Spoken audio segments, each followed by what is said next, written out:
हामी मेमन साहब ने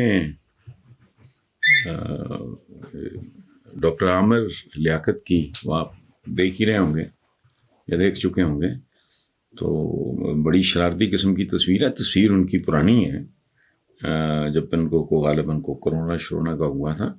तो यार आप दुल्हा मियाँ के साथ ज्यादती कर रहे हैं हामी साहब, मेमन साहब, ये छेड़छाड़ का नहीं है। अभी नए नए दुल्हा हैं, उनकी हौसला अफजाई करें, उनके लिए कोई बेहतरीन किस्म की कोई ग़िज़ाएँ वगैरह भेजें, उनको कुश्ते वगैरह भेजें, उनके लिए दुआ करें। आप छेड़छाड़ कर रहे हैं, और वो भी एक पुरानी तस्वीर के हवाले से।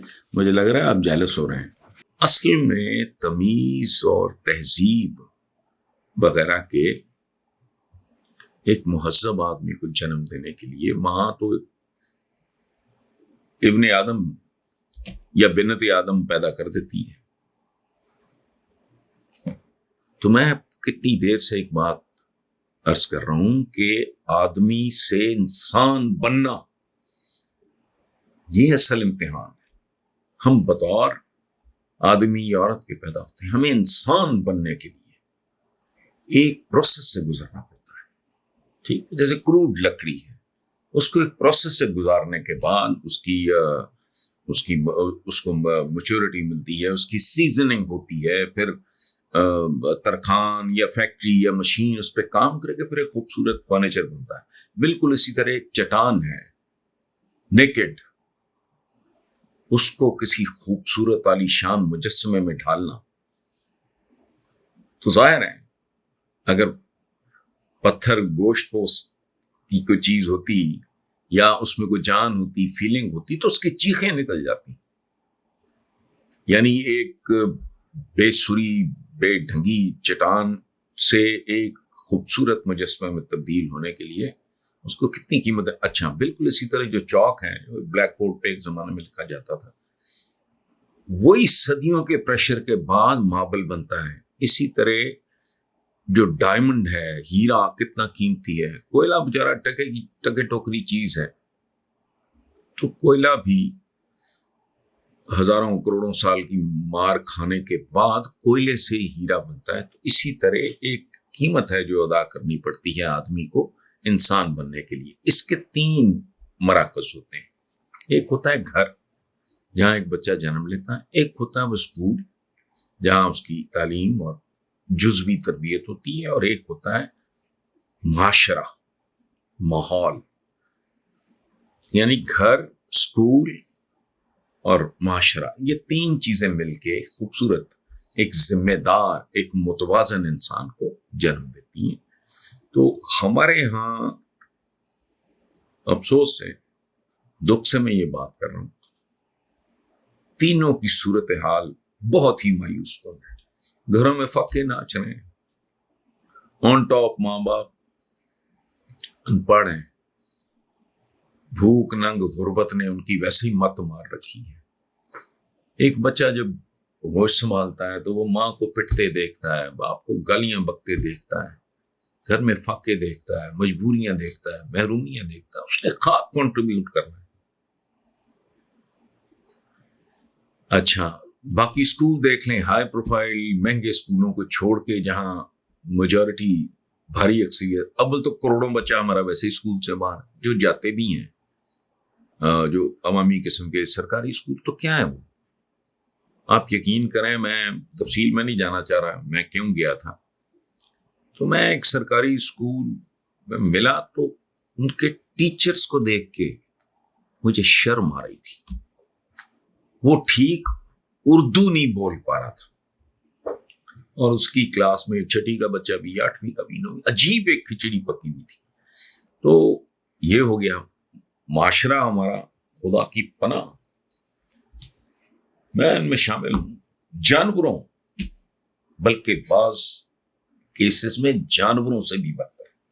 आप बतखों को कभी सड़क अबूर करते देखें, बहुत से जानवर हैं उनमें बड़ा डिसिप्लिन पाया जाता है। तो हमारे यहाँ आज तक लोगों को शऊर नहीं।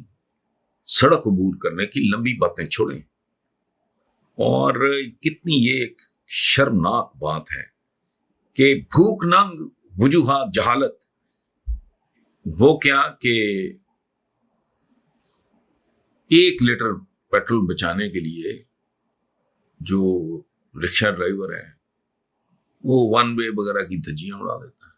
کیا زندگی ہے یہ؟ کروڑوں روپے کی گاڑی جاری ہوتی ہے آپ کے آگے. پچھلے دنوں میں موٹر وے پہ تھا اسلام آباد، تعزیت کے لیے جانا تھا، تو میں نے 2-3 بار یہ منظر دیکھا. اچھی ڈیسنٹ گاڑی، وہ پتہ نہیں کیلے کے چھلکے پھینک رہے تھے. خواتین بھی تھی جو نسبتاً زیادہ سافٹ مہذب ہوتی ہیں. بچے تھے، یہ کام کر رہے تھے پیچھے پیچھے. تو میں میرے ساتھ تھے میرے کسی جو یہ ہے ہمارا یہ چینل، تو میں نے کہا ان کو دیکھتے جاؤ، یہ آگے آگے قوم کا مستقبل جا رہا ہے. ہمارے متمول لوگوں کی بستی ہے جہاں ہم رہتے ہیں، گیٹڈ کمیونٹی ہے، لوگوں میں اتنا شعور نہیں ہے کہ بھئی آپ نے گاڑی دھولی تیزی سے دھو لو، اب تو بالٹی بالٹی میں پانی ڈالو تاکہ خرچ پانی جو ہے وہ ضائع نہ ہو. آپ اندازہ لگو، پائپ پھینک دیتے ہیں، پانی ضائع ہو رہا ہے. نہ گھر کے مالک کو کوئی عقل ہے، نہ مالکن کو کوئی شعور ہے. سو یہ معاشرہ ہے جو ہمیں سکھاتا ہے ہمارے بچوں کو. میں ایک ذاتی بات شیئر کرتا ہوں. میں نے ایکسپینسو گاڑی اپنے بیٹے کو گفٹ کی حاتم کو، اور ساتھ میں نے پابندی لگائی کہ جب تک وہ ماشاءاللہ جب 18 سال کا ہوا تو میں نے یہ اب 1.5 سال ہو گیا، تو میں نے کہا کہ جب تک تمہارا لائسنس نہیں بنتا you are not going to drive. اچھا، اب میری سستی لائسنس بنوانے میں 6-8-10 مہینے میں نے، اچھا لائسنس بن گیا. پھر میں نے کہا کہ اب آپ یہ اپنی کالونی کے اندر چلاؤ گے 1 سال. یہ ایک پروسیس ہے، اس سے پوری طرح گزارا. حالانکہ وہ بچپن سے ڈرائیو کر رہا ہے، چونکہ ہمارا جو بیلی پور والا گھر ہے اس میں تو وہ گھر کے اندر چلا لو، آپ کو فارم ہاؤس ہے، سڑکیں وڑکیں وہ تو پتہ ہے سب کون کہاں کیا ہے، وہ ویران سی جگہ ہے. اچھا، لیکن سوال ہی نہیں پیدا ہوتا. تو میں نے بیٹے کو سمجھایا کہ بیٹا تمہیں اپنی زندگی کے علاوہ لوگوں کی زندگیوں کی بھی قدر و قیمت ہونی چاہیے. تو اس کا جواب تھا کہ آپ کو پتا ہے کتنے سال ہو گئے ہیں کہ میرے جو کلاس فیلوز ہیں وہ خود گاڑیاں چلا کے آتے ہیں. تو آپ نے اتنی پابندی، میں 18 سال کا ہو چکا ہوں، اب لائسنس بھی بن چکا ہے، آپ کہہ رہے ہیں اندر ہی چلتے. تو یہ لیول ہے. اب میں چپ. پھر میں نے کہا بیٹا تمہارے دوستوں کلاس فیلوز کے باپوں کو شاید ان سے اتنی محبت نہ ہو جتنی مجھے تم سے ہے، اور ان کے لوگوں ان باپوں کو لوگوں کے بچوں کا بھی احساس نہ ہو.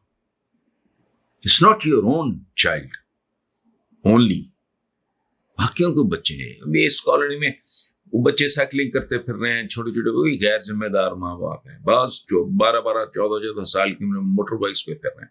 خدا نہ خواستہ اپنی حماقت کی وجہ سے وہ آ جائے. سو یہ ہمارے یہاں تینوں برباد ہے. گھر پہ تمیز تہذیب نام کی کوئی چیز نہیں. اچھے خاصے لوگ میں مائنیوٹلی آبزرو کرتا ہوں،